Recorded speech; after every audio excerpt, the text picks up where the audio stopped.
Chapter 4, of the Sinking of the Titanic. Written by J. Henry Mowbray. Published in 1912. Narration by Ambience World. The trifle of a telephone call hardly answered, sent the Titanic to the bottom of the Atlantic, occasioned the greatest marine disaster in history, and shocked all civilized nations. This, at least, is the tale told by sailors of the ill-starred Titanic, brawny seamen who only lived to tell it because it happened in the line of their duty, to help man the boats into which some of the Titanic's passengers were loaded.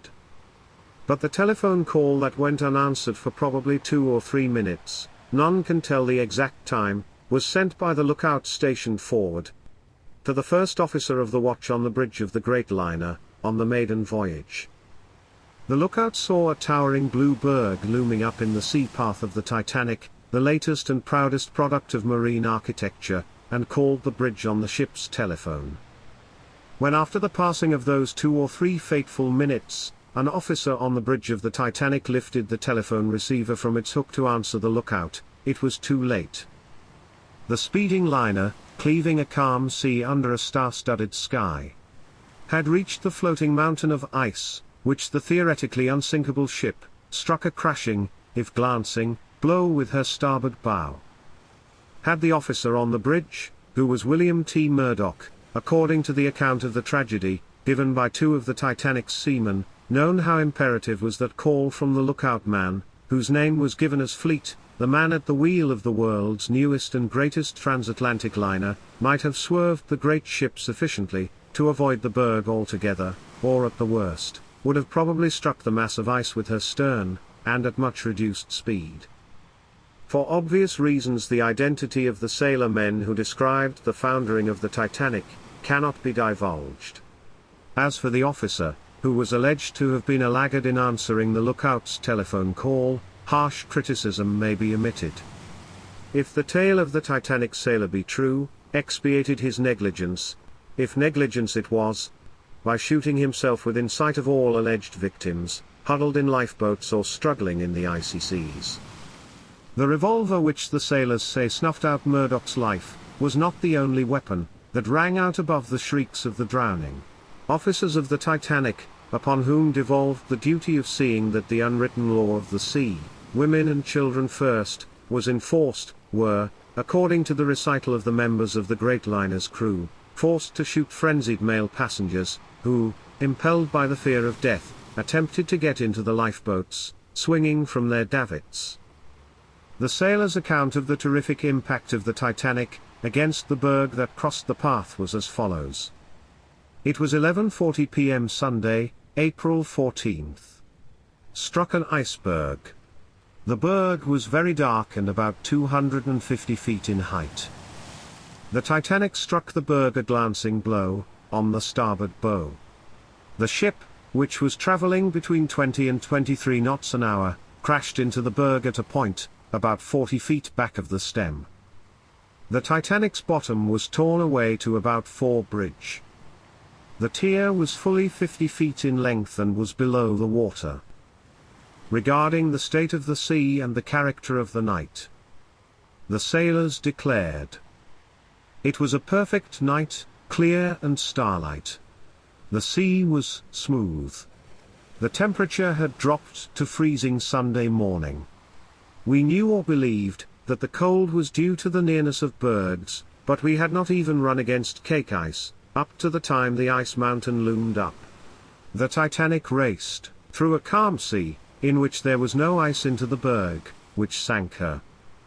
Continuing their joint account, the 2 men of the Titanic's crew further said, the first officer of the watch was Murdoch. He was on the bridge. Captain Smith may have been near at hand, but he was not visible to us, who were about to wash down the decks. Hitchens, quartermaster, was at the wheel. Fleet was the outlook. It is characteristic of sailors that they make no effort to learn the baptismal names of a ship's officers. Fleet reported the berg, but the telephone was not answered on the bridge at once. A few minutes afterwards, the telephone call was answered, but it was too late. The ship had struck. Murdoch, after the ship struck the berg, gave orders to put helm to starboard. Afterwards he ordered the helm hard to port, and the ship struck the berg again. Afterwards Murdoch gave an order for the carpenter to sound the wells, to learn how much water the ship was taking in. The carpenter came up and told Murdoch, the Titanic had 7 feet of water in her, in less than 7 minutes. Keeping on with their narrative, the sailors, whose nerves had not been broken by their experiences, declared. Then Captain Smith, who had put in an appearance, gave orders to get the boats ready. There was less than 10 minutes between the time the Titanic first struck the berg and the second crash, both of which brought big pieces of ice, showering down on the ship. Orders came to the crew to stand by the boats. The boats were got out. There were 22 boats all told. At this juncture the sailors described without apparent prejudice or bitterness, how J. Bruce Ismay, chairman of the board of directors of the White Star Line, was the first to leave the Titanic. Ismay, the sailors asserted, with his 2 daughters and a millionaire, Sir Cosmo Duff Gordon, and the latter's family, got into the first accident or emergency boats, which are about 28 feet long, and were always ready for lowering under the bridge. The boat in which Ismay and Sir Cosmo left was manned by 7 seamen. There were 17 persons in the boat. This boat pulled away from the ship a half-hour before any of the lifeboats were put into the water. There were 13 first-class passengers and 5 sailors in the emergency boat. Both boats were away from the ship within 10 or 15 minutes of the ship's crashing into the berg. Asked to explain how it was possible for 2 boats to be put over the ship's side into the water, without being subjected to a rush on the part of the great ship's passengers, the Titanic seaman said, Ismay and those who left in the 2 emergency boats occupied cabins deluxe. The 2 boats were swinging from davits ready for lowering. We have no idea who notified Mr. Ismay and his friends to make ready to leave the ship, but we do know that the boats in which they were got away first. The sailor's seemingly unvarnished tale then went on as follows. It was perhaps a half-hour before the first of the lifeboats was ready for lowering. Not a man was allowed in one of the lifeboats, so far as we could see, only women and children. The boats were all 36 feet long and carried about 60 passengers. There were about 35 or 40 passengers to a boat when they were lowered, but 2 sailors went in each boat. Besides the 16 lifeboats and the 2 emergency boats, 4 collapsible boats, each with a carrying capacity of 40 passengers, were put over the sides of the Titanic. Every boat on the ship was put into the water. One of the collapsible boats filled with water. The women and children in this boat were mostly third-class passengers. The boat turned keel and nearly 20 persons clung to it. Many of these were rescued by the lifeboats. The spokesman for the sailors here asserted, "We want to make it plain that the officers and crew of the Titanic did their duty. Not a male passenger got into the lifeboats." During the early excitement, men tried to force their way into the boats, but the officers shot them down with revolvers. I saw probably a half-dozen men shot down, as the lifeboat to which I was assigned was being filled. The men shot were left to die and sink on the upper deck of the Titanic. The Titanic's sailors described how frail women, steeled by a desperate emergency, seized oars and labored with the seamen to get the lifeboats at a safe distance from the great liner, sinking deep and deeper under the weight of water. There were 10 oars to each lifeboat, the sailors said. The women seized the sweeps and helped us to get the boats clear of the ship. We got away about 100 yards from the ship, and waited to see what would happen. The liner was sinking fast, but the lights continued to shine through the black night. The end came at 2:30, on Monday morning. The lights on the ship did not go out, until 10 minutes before the liner sank. The inrushing seas reaching the after fires, produced an explosion, which sundered the big liner. The forward half of the Titanic dived gently down. The after part of the ship stood on end, and then disappeared. The force of the explosion blew, it seemed to us watching from the lifeboats, scores of passengers and sailors into the air. That there were stout hearts on the Titanic, even in the last moments of an unprecedented catastrophe, that refused to quail, was proven by the rough seaman's further testimony. The band on the promenade deck, they declared, played Abide With Me and Eternal Father, Strong to Save, and other hymns, as the ship sank. The Titanic sank at 2:30, almost at the spot where she collided with the mountain of ice. It was an hour later, when the Carpathia was sighted by the thinly clad occupants of the lifeboats, and it was 4:30, before the first of the Titanic's passengers set foot on the deck of the Cunard. It was 8 o'clock on Monday morning, April 15th, before the last of the half-clad suffering passengers of the Titanic were taken aboard the Carpathia, a not difficult feat, as the sea continued smooth. The Carpathia's run from the Newfoundland banks to New York was uneventful except for the burial at sea of 5 persons. 4 of the 5, according to the sailors, were consigned to the deep, at about 4 p.m. on Monday, April 15th. One of the 4 was a sailor, 1 a fireman and 2 male passengers of the 3rd class. The alleged negligence of Murdoch, the first officer of the watch, who is blamed, as stated above, by some of the sailors for the wreck, in not responding immediately to a telephone call from the lookout, giving him warning of the iceberg ahead, is doubted by a naval man, who has had a long experience on transatlantic liners. I cannot help doubting, in fact, absolutely disbelieving, that an officer of the watch could be negligent in either responding to a call from the crow's nest, or even failing to discover anything in the course of his vessel, as soon as the lookout. Especially considering the fact that the vessel had been warned of ice several times. The position of the senior officer of the watch is on the windward side of the bridge. He does not depend on the lookout. That man is only a check upon him. Usually any object in the course of the vessel is discovered by both at the same time. The lookout's signal was not a telephone call when I was on the seas, but a horn blast.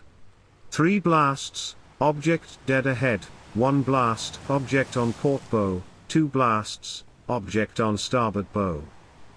That Murdoch did not see the berg, as soon as his lookout, seems improbable. That he did not see it immediately after his lookout, seems impossible. That he did not answer any signal from the lookout immediately, is impossible, unless he was dead.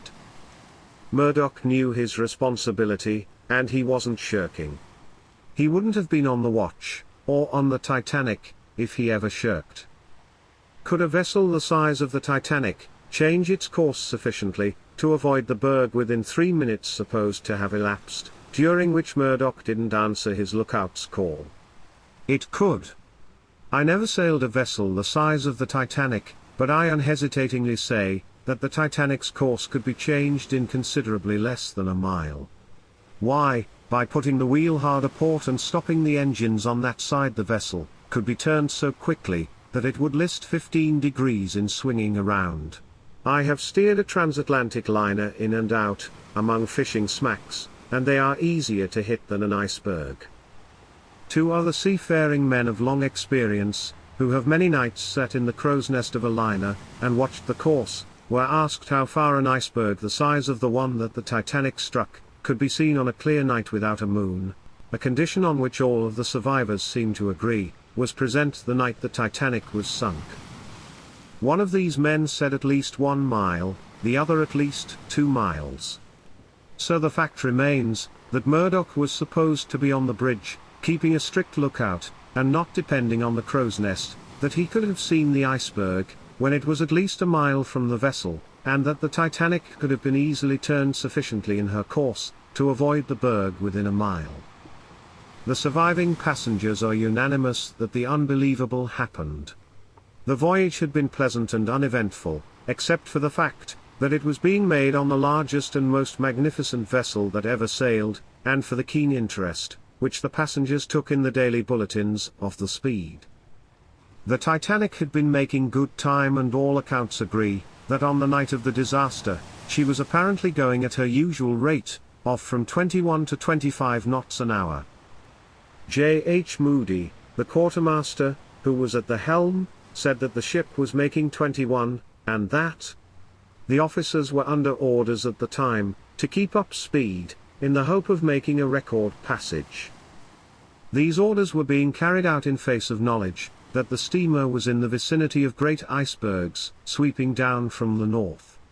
That very afternoon, according to the record of the hydrographic officer, the Titanic had relayed to shore a wireless warning from the steamer America that an unusual field of pack ice and bergs menaced navigation off the banks.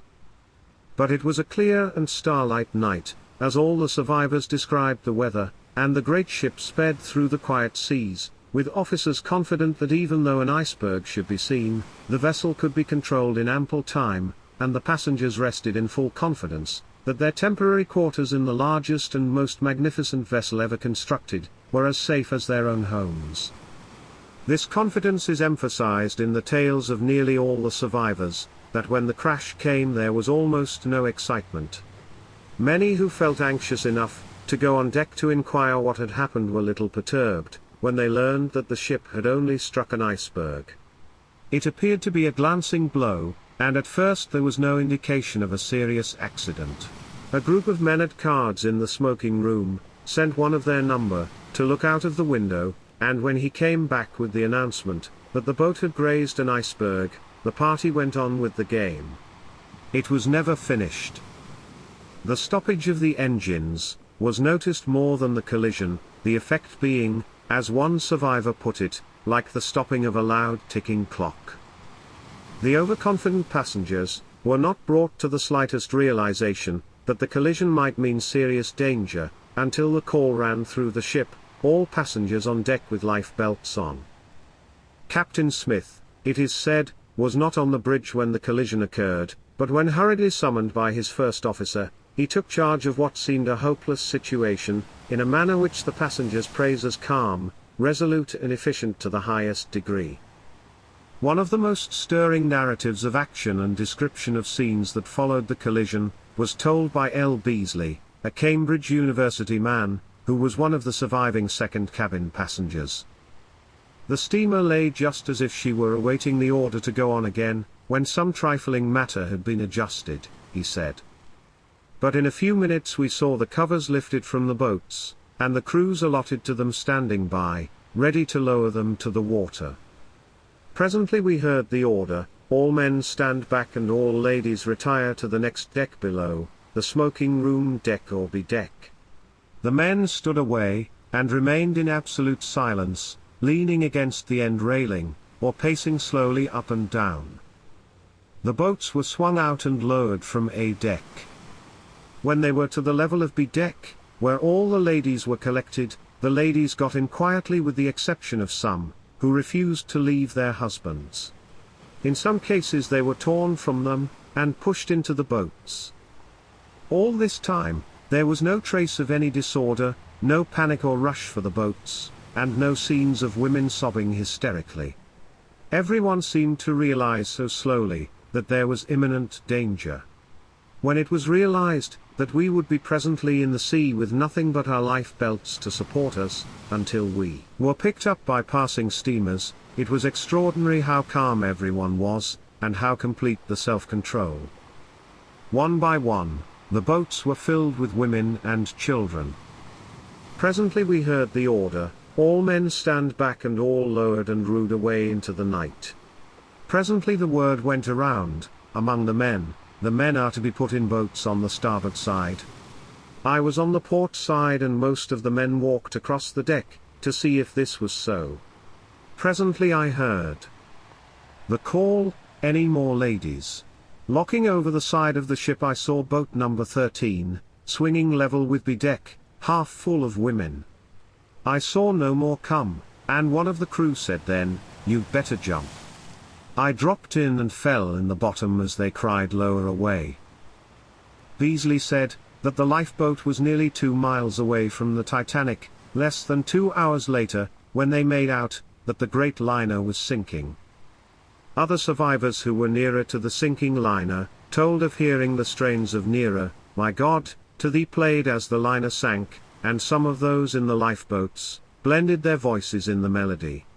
Suddenly, there was a mighty roar and the ship, already half submerged, was seen to buckle and apparently break in two, by the force of an explosion caused, when the water reached the hot boilers.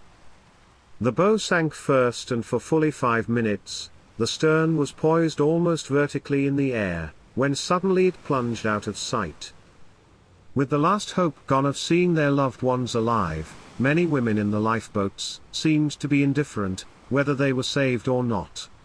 They were nearly 1,000 miles from land and had no knowledge that a ship of succor was speeding to them.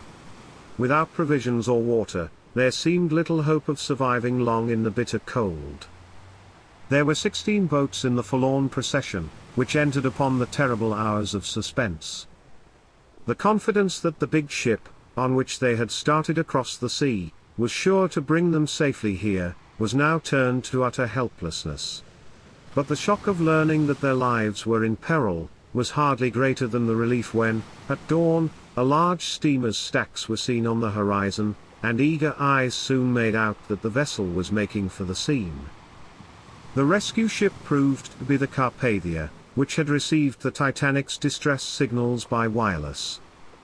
By 7 o'clock in the morning, all the Titanic's 16 boats had been picked up, and their chilled and hungry occupants welcomed over the Carpathia's side. The Carpathia's passengers, who were bound for a Mediterranean cruise, showed every consideration for the stricken, and many gave up their cabins, that the shipwrecked might be made comfortable. The rescued were in all conditions of dress and undress, and the women on the Carpathia vied with one another in supplying missing garments. On the 4 days' cruise back to New York, many, who had realized that their experiences would be weighted by an anxious world, put their narratives to paper, while their nerves were still at attention, from the excitement of the disaster they had barely escaped. If you are enjoying Ambience World's narration of the sinking of the Titanic, please consider subscribing and hitting the notification bell, so that you will not miss out on the next chapters.